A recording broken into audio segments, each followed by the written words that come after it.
Actually have evil twin good stuff for you today. We have Alister the Invoker and Orcus too. Make sure you guys smash the crap out of that subscribe button so you guys don't miss out on more Oz content. So we have evil twins to start things off today, and honestly, it's kind of surprising to still see this deck functioning after all of this time because, you know, most of us had forgotten about evil twins existing. Well, not really, but the meta likes you to believe that this deck isn't nearly as good as it once was, and obviously you have to play the Monster Reborn in here with the Monster Reborn special quick play to be able to set up those bodies, because like your whole job is you need to constantly regenerate that advantage. You know, you have to be able to get those monsters back so you can basically keep doing evil twin combo. I mean, like, you're playing the Griffin in here as well, and that must be nice, OCG, that you get to play these exceedingly toxic floodgate boss monsters to be able to degenerate and push your opponent through, which is incredibly nice. But welcome to the Fiend Good Stuff pile. This is just the era that we live in right now for this deck. Next up here, we get to see Aleister the Invoker actually showing off a pure variant of this, which is kind of cool, because, you know, you don't have to play Draco Tail with this. You don't have to bulk down on a lot of the other Spellcaster fat that this build gives you. Instead, you're optimizing and actually using the Floodgate Whale, you know, Kaliga, a lot of the degenerate combo pieces that this deck wants to make use of is all wrapped up in a nice little bow for you here. You also do get access to Baron to Floor. Yeah, I know, right? Having synchro access is a little bit bonkers. We also get access to the Secret Village as a nice little roll through to kind of punish the opponent, which is kind of nice. So congratulations to seeing Aleister and, you know, the Book of the Law mode change being usable pieces that this deck is able to take advantage of. I hadn't really considered, you know, actually wanting to play Book of the Law, but, you know, rotating from one into another fusion actually is not bad. Next up, we get to see Orcust. Now, this Orcust list is going to be playing the sub Dark Magician Girl package within the deck. If you are looking at this list and you're like, I don't really want to play it, it is a discard outlet to get an Orcus piece in your graveyard. That's the reason why people like to look at this and go, okay, also, you know, it allows you to pivot into the Dark Magician to get it set up for the Glaze. And of course, you know, you're going to have Gandora on the side as well. Gandora being another body for you to be able to effectively use is really, really good, people. It amazes me that people do not like to acknowledge how strong having access to the Gandora as an additional body for you to link off is relevant for. And the more that I have seen this kind of coming together, it is very, very strong. So do not underestimate what this deck is capable of doing, because the combo lines are very apparent.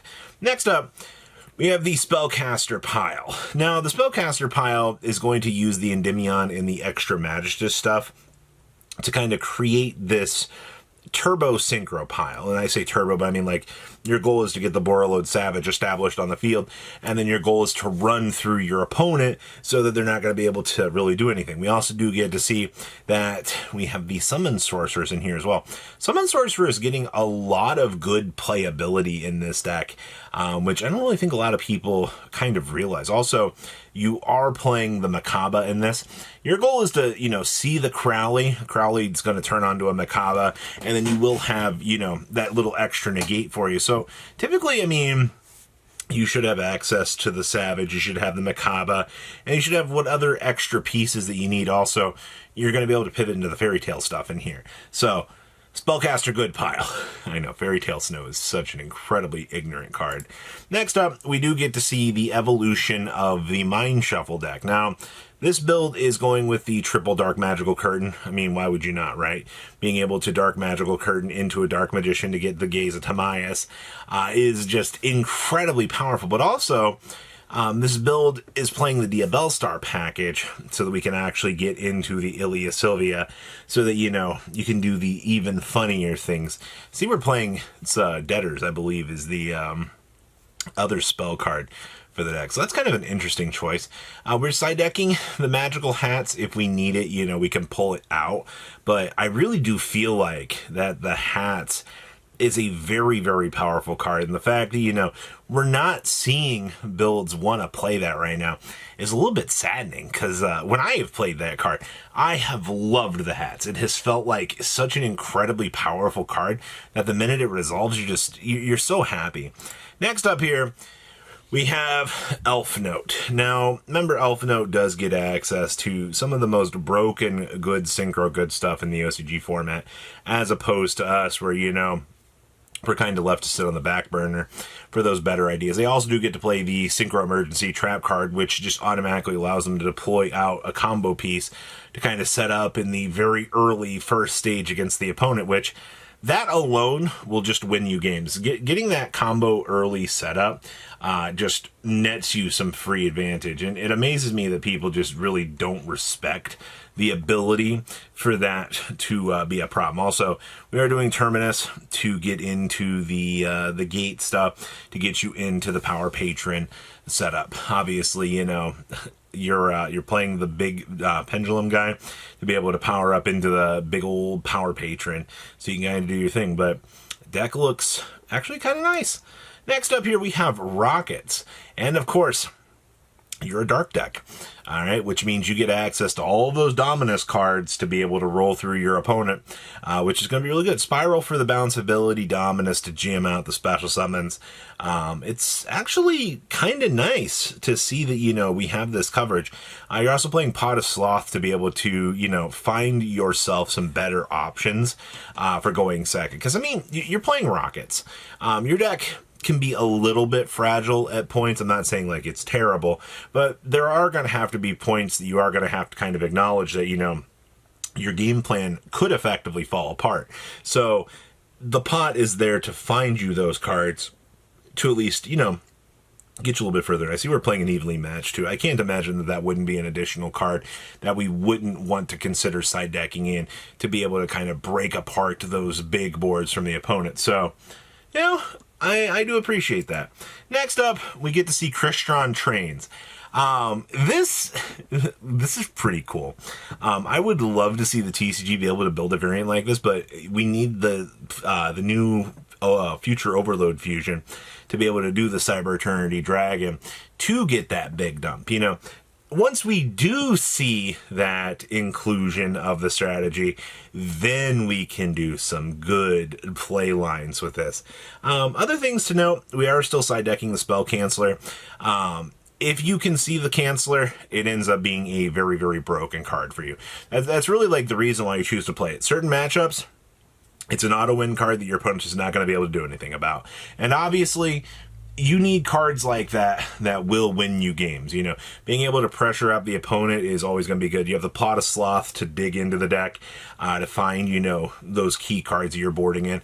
I do love the fact that the OCG has Heavy Storm as well. And next up here, we have more branded for you.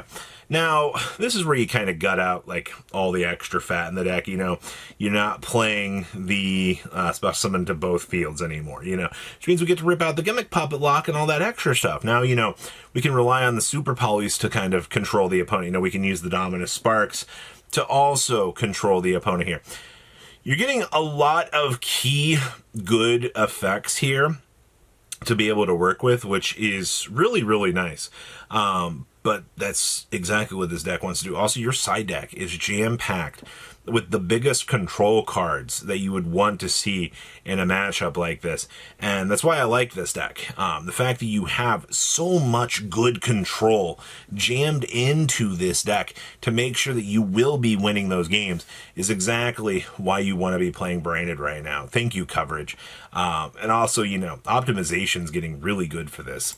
Next up, we also have Cool Tune. This has become the big meta challenger in the room. You know, obviously, playing the Rose Whip in the main deck is the thing that the OCG loves to do. You're side decking the Gamma and the Driver and the rest of the Cyframe package here to, you know, come into the matchups you need. I know a lot of people in the TCG aren't liking the Cyframe package in the main deck.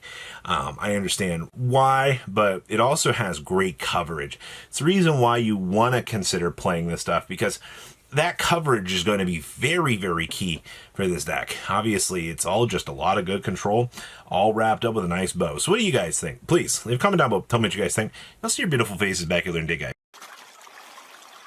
patrons. Thank you.